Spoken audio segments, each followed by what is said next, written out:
Net so tot sover ons skriflesing hier uit Johannes hoofstuk 15 vers 9 tot en met 17.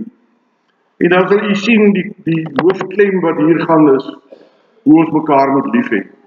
Nou voordat ek begin met die prediking, wil ek net so inleidend 'n paar dinge met u deel. 'n Paar vrae en gedagtes wat in hierdie week in die voorbereiding in my gemoed na vore gekom het. Ons het vandag groter huise en kleiner families. Meer gerief, maar minder tyd. Ons het meer grade, maar minder gesonde verstand. Meer kennis met ander woorde, maar minder goeie oordeel. Ons het meer deskundiges, maar ons het ook baie meer probleme. Meer medisyne, maar minder mense wat nog heel is. Ons spandeer te roekeloos, lag te min, ons ry te vinnig, ons word te gou kwaad, ons is laat wakker, ons lees te min, ons kyk te veel TV en ons bid te min.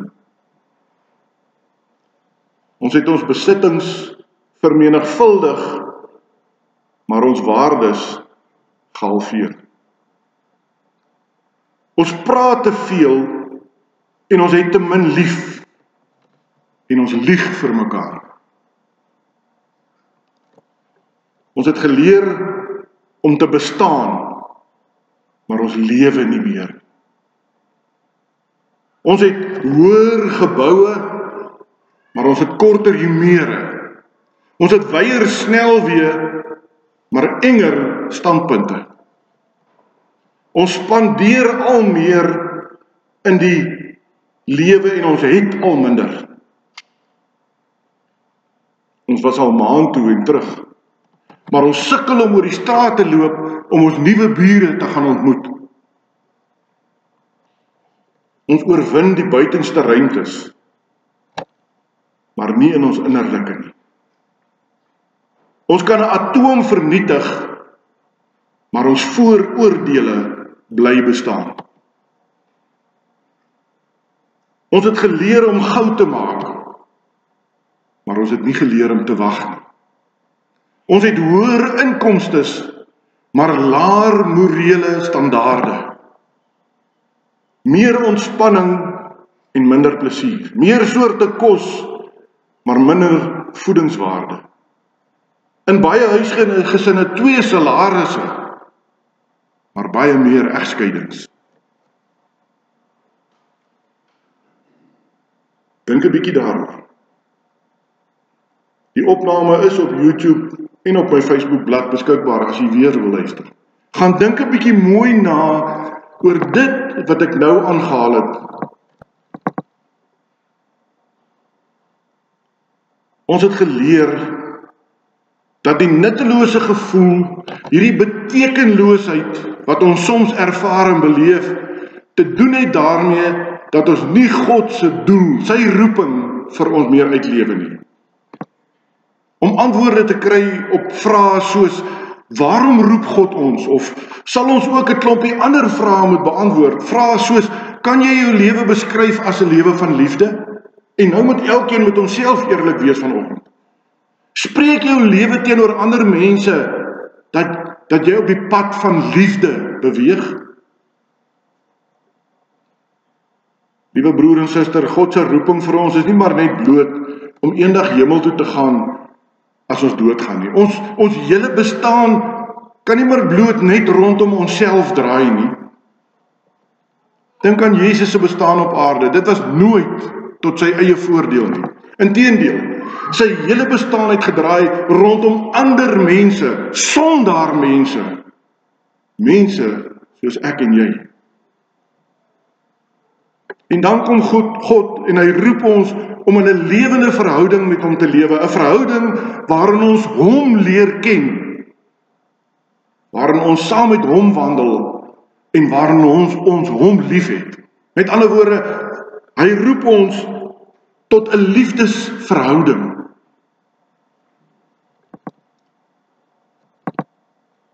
En dan kom die opdrag dat ons hom net so lief het, soos wat hy die Vader moet lief het, en hy beveel ons, hy vra ons nie, hy beveel ons, dat ons sy disippels in liefde sal bly. Nou is die vraag natuurlik in baie van u se gemoed, soos in my gemoed by die voorbereiding, hoe bly 'n mens in die liefde van God?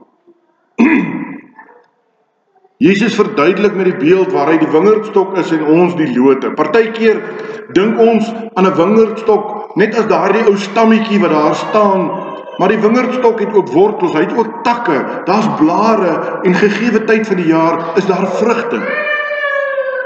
En u en ek is geroep om volledig deel te word van Christus en sy koninkryk. Halfhartigheid is nie vir God aanvaarbaar nie. Ons is of in dit, of ons is uit dit. Of ons is vir God, of ons is teen God. En dit beteken ons, ek en jy moet ons hele lewe aan God oorgee. Oorgee, sodat hy elke terrein van ons lewe kan vorm, kan verander, soos wat hy ons nodig het. Nie soos wat ons hom nodig het. Onthou, ons het God nie uitverkies nie, hy het ons uitverkies. Ons word dus geroep om in hierdie liefdesverhouding met God te lewe. 'n Liefdesverhouding wat net kan groei as u en ek gereeld Bybel lees, as ons genoeg tyd in gebed deurbring, as ons groei in die gemeenskap van die gelowiges en as ons by God aansluit om in sy diens te staan. Ek verstaan, dit is waarom Jesus vir ons in Johannes hoofstuk 13, 'n bietjie vroeër as ons huidige geleesde gedeelte, het hy vir ons daar gesê, ek gee julle 'n nuwe gebod, julle moet mekaar lief hê. Soos ek julle lief het, moet julle mekaar ook lief hê. As julle mekaar lief het, sal almal weet dat julle my disippels is. Liewe broer en suster, hoe lyk jou lewe? Kan mense sien dat jy Christus werklik lief het?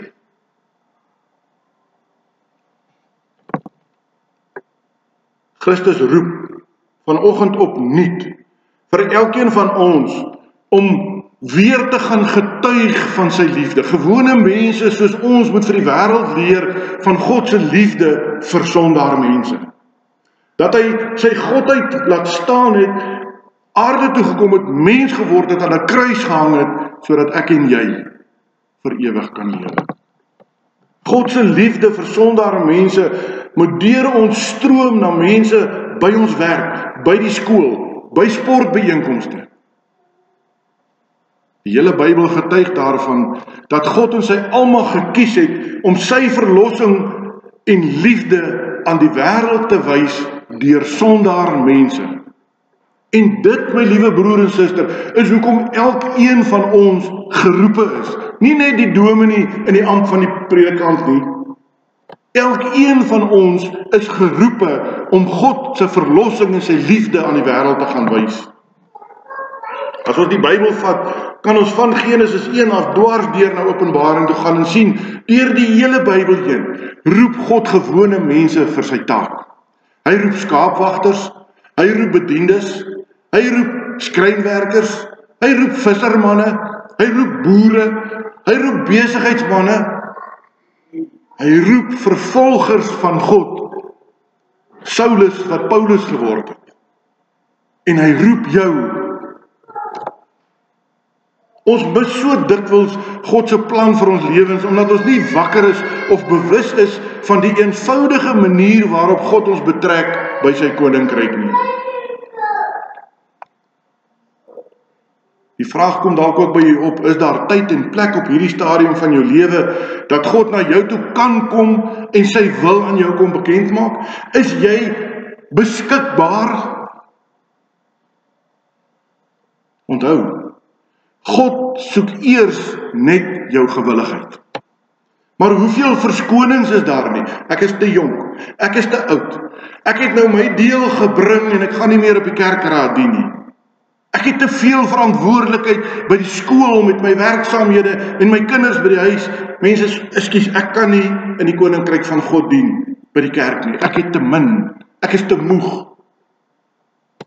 En so kan ons aangaan. Baie lank gelede het 'n persoon met die naam Nicolaas Ludwig von Zinzendorf in die jare 1700 is hy in Duitsland gebore. Hy was ryk adellik van sy tyd.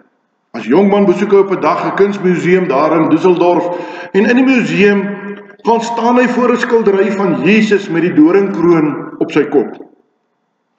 Die skildery se naam in Latyns was Esse Homo. Dit beteken, dit is die mens. En hierdie skildery het vir Ludwig diep geraak, want onderaan die skildery was die opskrif, dit alles het ek vir jou gedoen. Wat doen jy vir my?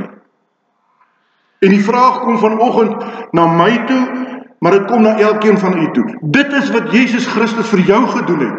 Wat doen jy vir hom? Zinzendorf het sy roeping van God verstaan en daarom het hy sy liefde vir ander mense prakties uitgeleef, veral toe hy ongeveer 300 Morawiërs toestemming gegee het om 'n kerk op sy eie privaat grond te gaan bou en saam met hulle 'n passie vir God se werk aangeleer het, deur veral in liefde met mekaar saam te leef. En broers en susters, u sal met my dit eens wees. Ek dink die grootste ding wat in 2025 kort is liefde. Ek praat nie van my liefde vir Anet nie, of van my liefde vir my ma of my sussie nie. Ek praat van my liefde vir my mede-Christen gelowige. Gee ons nog om vir mekaar. Baie van u spot my daaroor. Ken jy jou buurman se hond se naam? Nee, jy ken hom, jy ken nie eers jou buurman. Gee ons nog werklik om vir mekaar, lewe ons nog in liefde. Zinzendorf het saam met hierdie Morawiërs geleer wat gebed beteken en ook wat dit beteken om die woord van God aan alle mense te bring. Ongeveer 52 jaar later, 1752, het hierdie groepie Morawiërs meer sendelinge uitgestuur as die hele protestantse kerk in 200 jaar. Hoor u my broer en suster wat liefde kan doen? Hierdie groepie mense het nie een formele teologiese opleiding ondergaan nie, maar hulle het verstaan dat God hulle geroep het. Hulle was geroep om die liefde van God aan die hele wêreld te gaan wys. En die Here kom vanoggend na elkeen van ons toe en hy sê vir ons, ek roep julle vir my doel. Ek soek nie julle talente en julle bekwaamheid nie. Ek soek nie julle geld en julle wat ook al julle aan dink nie. Ek soek slegs julle harte, julle gewilligheid, bereidheid om op te staan vir my koninkryk. En daarmee wil ek afsluit. God roep jou en my vanoggend om sy liefde aan die wêreld te gaan uitdra. Al wat hy van jou vra, is jou hart en jou gewilligheid. Amen. Kom ons bid saam.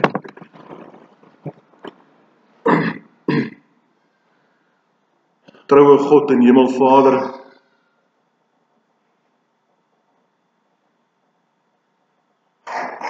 soos 'n Piet Smit in sy een wydingslied sing, vanoggend wil ons nie bid nie. Kan ons nie maar net elkeen stil op u skoot kom sit nie. Here, ons is skuldig. Ons hele lewe getuig van onmin, onverdraagsaamheid, ongeduld, en die liefde van God word nie gewys.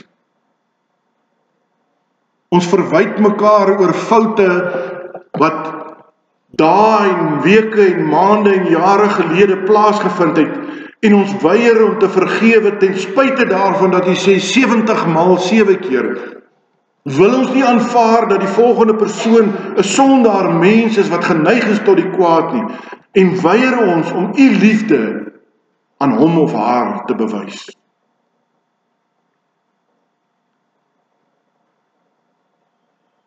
Ek wil die woorde van Jesus Christus aanhaal vanoggend. Vergewe ons, Here, want ons weet nie waarmee ons besig is nie.